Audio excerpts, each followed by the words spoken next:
오늘의 사연은 안방 장롱 속에 숨어서 아내가 숨기고 있었던 글을 보게 되었는데 오열하고 말았습니다. 라는 사연입니다. 안녕하세요.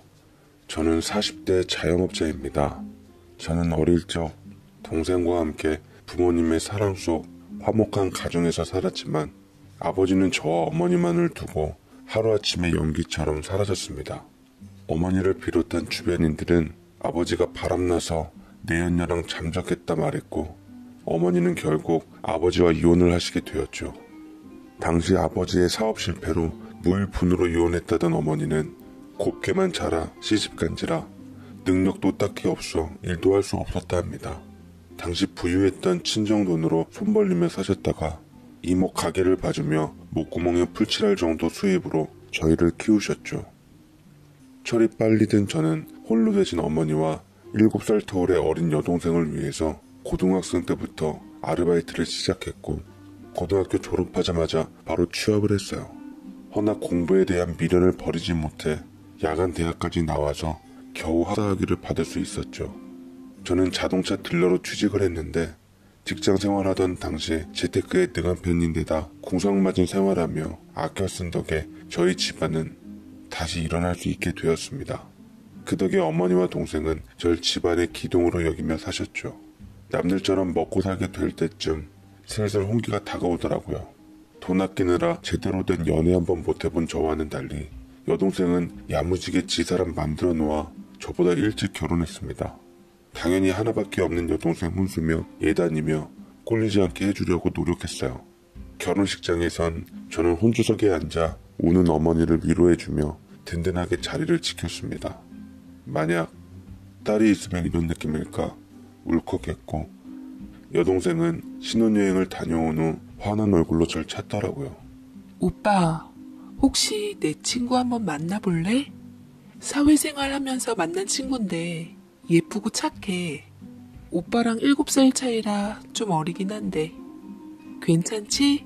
라며 어머니 앞에서 말을 꺼냈는데 제 혼사 때문에 고민하시던 엄마는 얼른 만나보라며 저를 등 떠밀었습니다. 여동생은 지 친구를 제게 소개시켜줬고 회사 앞 카페에서 만났죠. 참한 이미지의 이쁘장한 얼굴은 변변한 연애 한번 못했던 제 가슴에 불을 지폈고 예쁘고 착한 아내를 진심으로 사랑했던지라 늦게 배운 연애 날 셀 줄 모른다고 뱃속 혼수까지 마련하게 되었죠. 그 소식에 제일 기뻐했던 건 어머니였어요.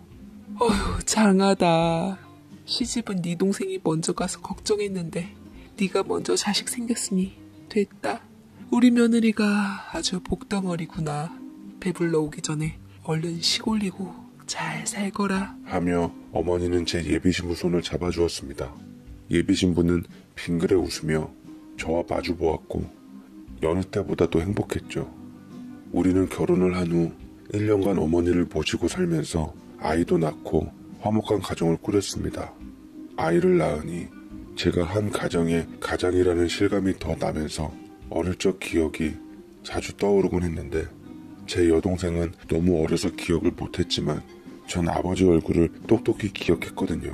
어머니도 잘 도와주시고 저를 위해서 뭐든 했던 인자하고 가정적이신 아버지셨는데 뭐에 홀려 돌아섰는지 감정이 울컥 올라오기도 했네요. 우리 가정 버리고 나가서 바람난 내연녀랑 얼마나 잘 살고 있는지 나중에 그 여자한테 버림받아서 천벌받길 바랬어요. 저희는 결혼 후 10여 년 동안 아무 문제 없이 살았습니다. 금슬이 좋아서 딸, 아들, 아들, 딸 2살과 3살 터울씩으로 태어났고 막내딸이 태어난 지는 채 반년이 되지 않은 상태였습니다. 허나 아이 낳는 게 세상에서 가장 쉬웠다던 아내가 이상하게 막내딸을 낳은 후부터 몸도 맘도 안 좋아지기 시작했어요. 앞 3명은 자연분만 했는데 4번째 딸아이만 제왕절개를 했고 임신 내내 이벤트에 시달렸습니다.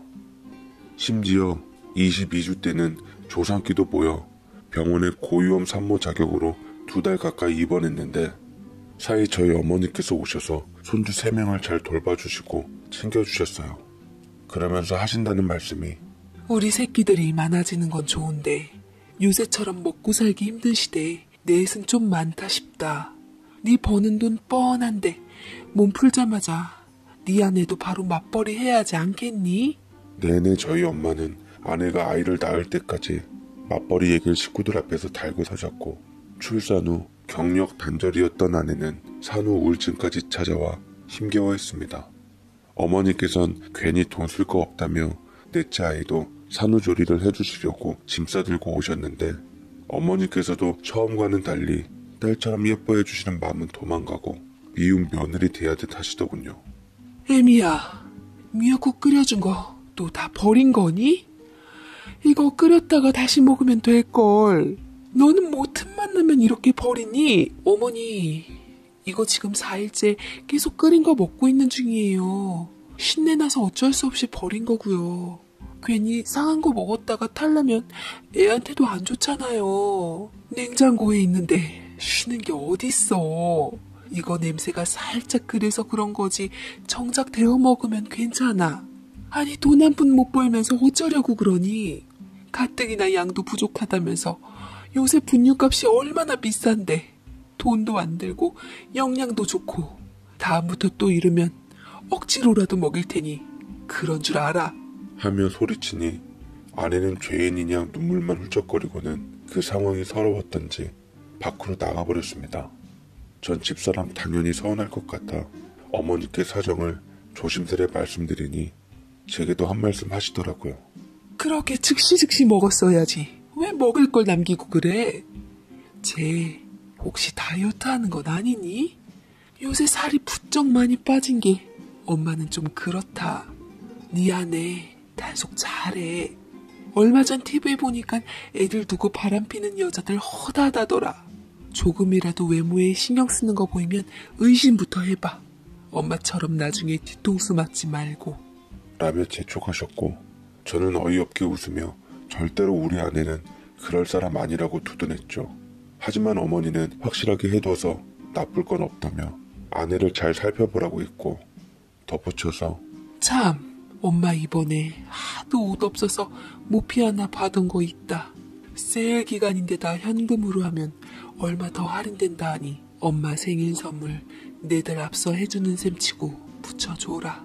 그리고 네 안사람 보면 얌전한 고양이 부뚜막에 먼저 올라가게 생겼어. 잘 살펴봐 이놈아. 라며 분이 안 풀리셨는지 기가 막히고 코가 막힌 듯 숨을 몰아쉬다 나가시더라고요. 저는 모자른 생활비 겨우 쪼개어 현금 서비스까지 받아 어머니 모피를 결제해드렸고 아내를 기다렸습니다. 아내는 밤늦게 돌아왔고 끼니도 걸렀는지 허겁지겁 밥술 뜨는 아내를 보듬어 주었네요. 여보, 너무 서운하게 생각하지 마. 어머니께서 당신 몸 건강 생각해 주느라 그런 거야. 나 언제까지 어머니 잔소리 들어가며 살아야 해요? 분가했는데 분가한 것 같지가 않아. 맨날 모자른 생활비에 더 어떻게 아껴 쓰라고. 거기다 어머님 용돈이랑 생활비까지 주니까 더 힘든 거잖아. 요새 경기도 어려운데 어머님 용돈 조금이라도 줄이면 안 돼? 그래도 한 푼 두 푼 모은 돈으로 당신 병원비도 보태주시고 하셨잖아. 어머니 몸 약하셔서 일도 제대로 못하시고 우리 애도 봐주시려고 노력하고 계시고 어머니께 그러지 마. 하며 아내를 말렸지만 아내는 배신감 어린 눈빛으로 절망적으로 저를 보았습니다. 어머니가 요새 아내에게 지나치다는 걸 알지만 그래도 전 어머니에 대해서 한켠으로는 안타까움이 있었어요. 아버지한테 버림받은 상처가 깊기도 했고 원체 겁도 많으시고 외로움도 많으셔서 분가한 후에도 매일 찾아오셨는데 아내는 힘들었었나 봅니다. 끝내는 안방으로 가 캐리어 안에 옷을 무작위로 싸며 도망가다시피 집에서 나가버렸다가 어머니와 당분간 안 보게 해주겠다는 조건으로 이틀 만에 친정집에서 돌아왔습니다. 어머니와는 아내 몰래 모피코트로 딜을 한 거죠. 전 그날 아내를 귀한 여왕님 대접해주듯 분위기를 잡은 후 차분히 얘기를 나눴습니다. 하지만 아내는 제 말을 듣지도 않다가 생각지도 못한 부탁을 하는데 자기야, 나 괜찮은 사업 아이템이 있어서 그런데 돈 좀 보태주면 안 돼요? 목 좋은 장소에 괜찮은 자리가 나왔는데 뭐든 하면 좋을 것 같아서 어머니 마시면 또 돈 한 푼도 못 버는 게 돈 쓴다고 뭐라 하니까 그냥 도와주면 안 될까? 저는 갑작스러운 아내의 제안에 깜짝 놀랐습니다. 생전 사업 한 번 안 해본 여자가 무슨 바깥일을 한다고 그래 한번 해봐라 라고 섣부르게 내어주기엔 권리금도 세더라고요. 무조건 안 된다고 철벽을 쳤죠. 당신 애 낳은 지 얼마 안 됐는데 무슨 돈을 벌어. 그렇게 사업 함부로 떼지르는 거 아니야. 사업하면서부터 스트레스 달고 살 텐데 몸 상하면 어쩌려고. 돈은 그냥 내가 벌게 라고 일단 했지만 아내는 날이 갈수록 사업을 하고 싶다며 제게 매달렸습니다. 끝까지 안 된다고 하니 아내는 저랑 말도 안 섞더라고요. 그런데 어느 날 싱글벙글해서 들어왔는데 무슨 돈이 어디서 났는지 사업을 하게 되었다고 말하면서 이제부터 일한다고 좋아했네요. 아내와 같이 가보니 제법 목도 좋고 인테리어가 예쁜 카페였는데 딱 봐도 권리금이 셀 것 같은 곳이라 돈을 어찌 마련했냐 했죠. 계속 대답을 미루다가 장난기 어린 투로 말하는데 우리 애들 사랑하는 사람이 해줬어.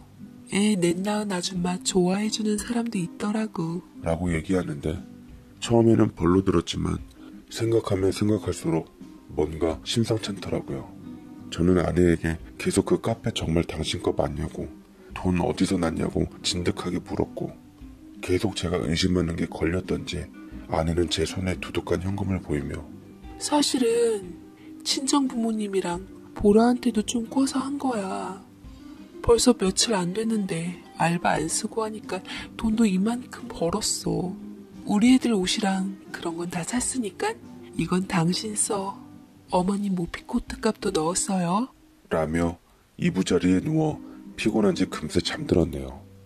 대체 그 큰 돈을 어디서 났을까? 아무래도 석연찮아서 저는 다음날 여동생한테 찾아가서 궁금한 것들에 대해 말했습니다.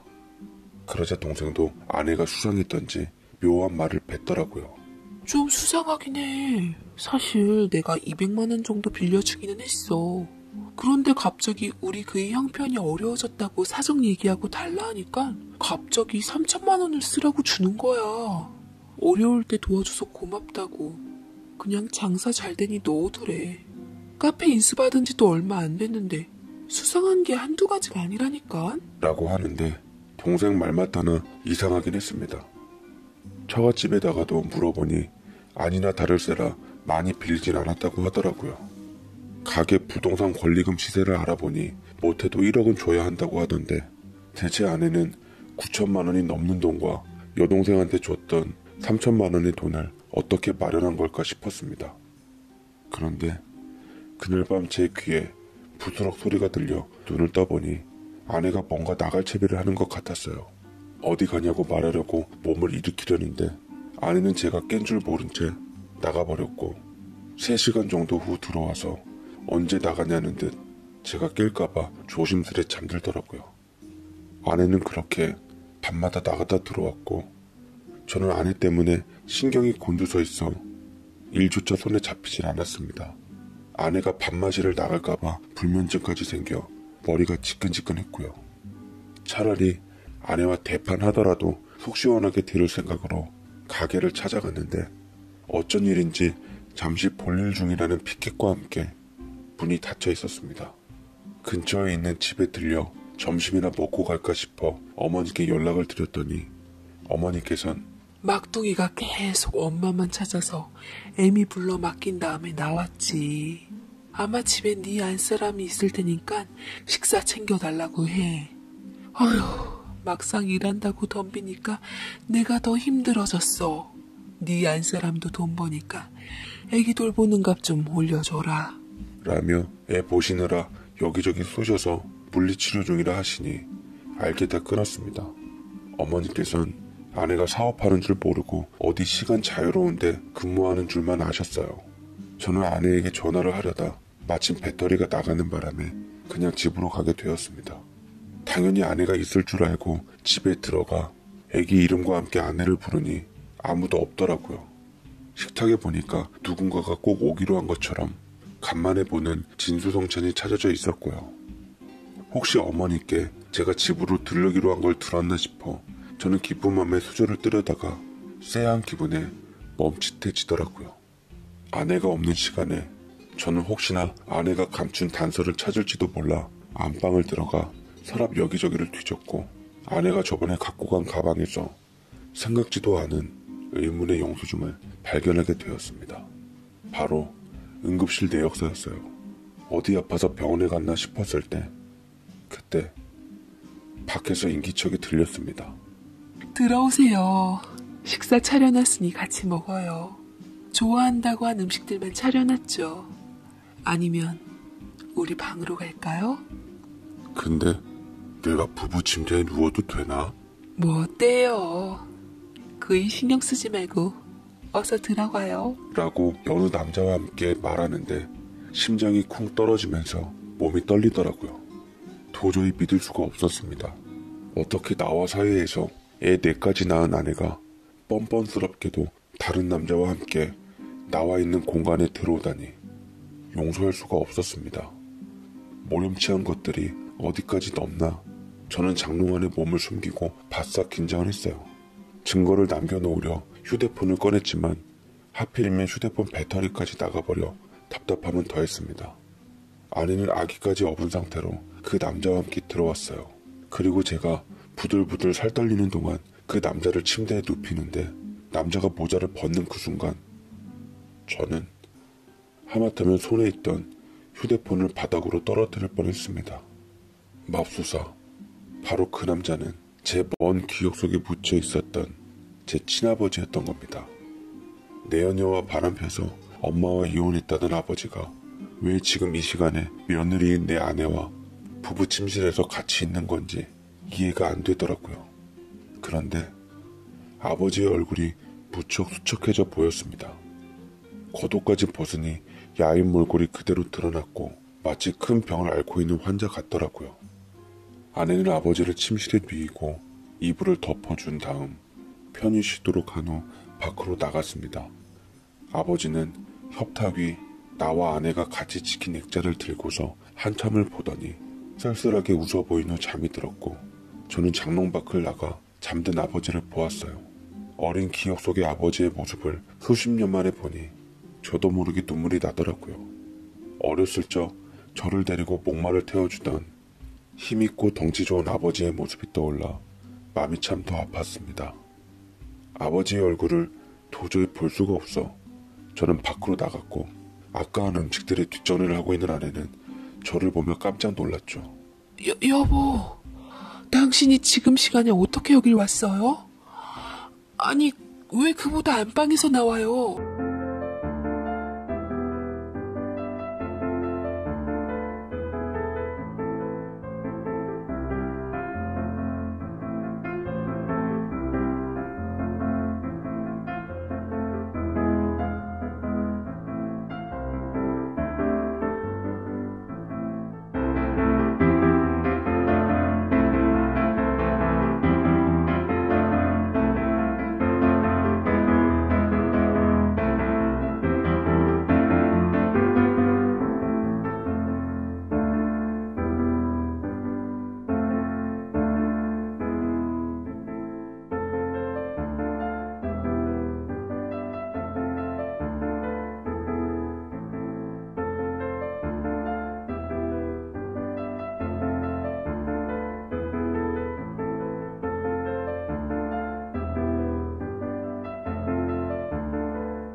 당신 설마 안방에 숨어 있었어요?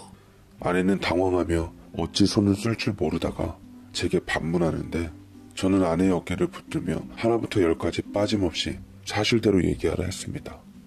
눈물로 뒤덮인 저는 반쯤 정신이 나간 상태였죠. 아내가 결국 주춤거리면서 그간 일들을 털어놓기 시작했어요.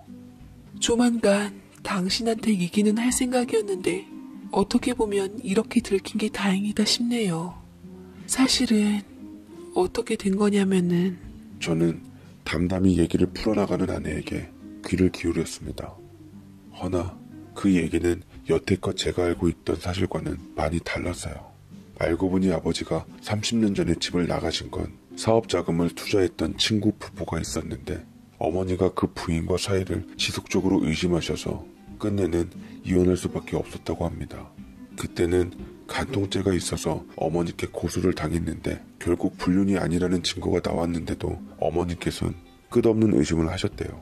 심지어 사업이 망한 것도 다 그 여자랑 놀아나느라 그런 거라며 주변에 허위 사실을 퍼뜨려서 얼굴을 들고 다닐 수가 없었다 하는데 가정벌인 주홍글 씨가 얼마나 지독했는지 사람들 비난에 시달리다 못해 끝내 아버지는 친구의 도움으로 미국을 가게 되었고 그곳에서 밑바닥부터 다시 시작했다고 하더군요.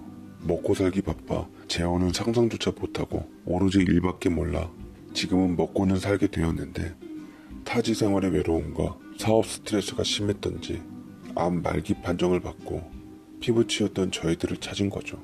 이미 암세포가 온몸에 퍼져 생존 확률도 얼마 없어 항암 치료받다 이 세상 등지고 싶지 않아 자식들과 진실 여부에 실랑이 하는 것조차 힘에 부쳤던 아버지는 손주들을 보기 위해 며느리에게 도움을 청했던 거였습니다. 다른 건 모르겠고 어찌됐든 외로움에 지쳐 자식 곁으로 돌아온 제 방에서 주무시고 계신 아버지가 가여웠습니다.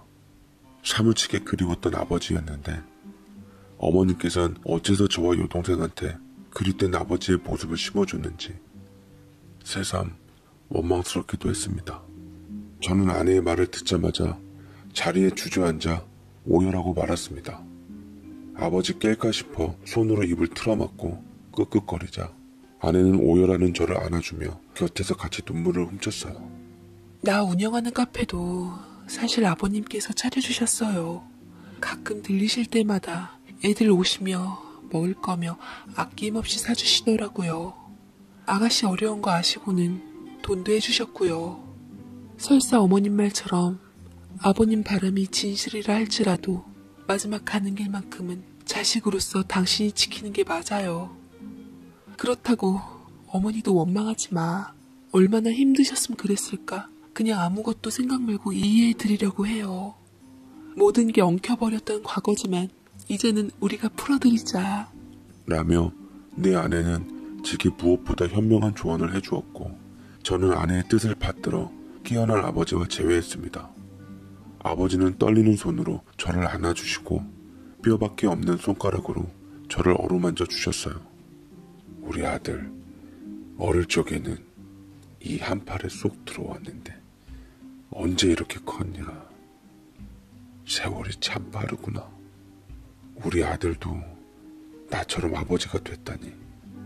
손주들이 하나같이 부모 장점만 닮아 많이 예쁘더라. 애기들 잘 키우고 나처럼 못난 애비는 안 됐으면 좋겠다.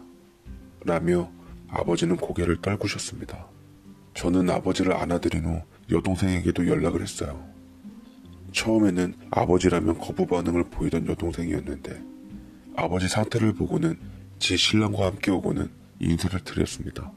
기억이 없던 아버지를 만나 피는 물보다 진했던지 아버지를 안고 울었고 우리 딸 내가 반했던 네 엄마 젊었을 적이랑 똑같다고 예쁘게 자라줘서 고맙다며 말씀하셨어요.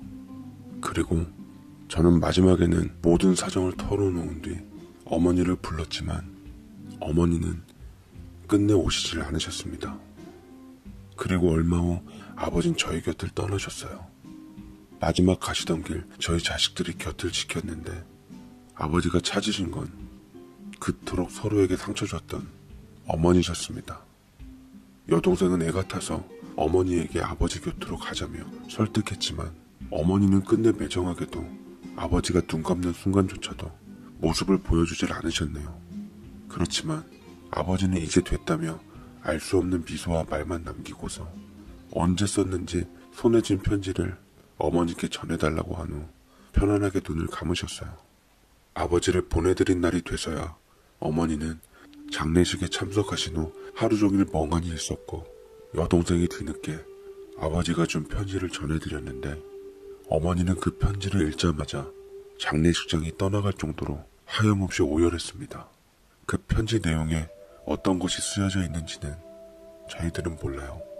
아무리 물어도 대답해 주시질 않으시는데, 다만 확실한 건 그 편지로 인해 어머니와 아버지의 깊은 갈등의 골이 끝났다는 거였습니다. 어머니는 이후부터 아버지의 제사를 잘 챙겨주셨어요.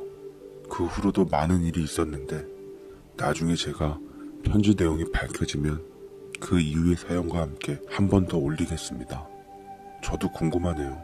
아버지는 마지막 가는 길에 어머니께 어떤 러브레터를 드렸는지 말이죠.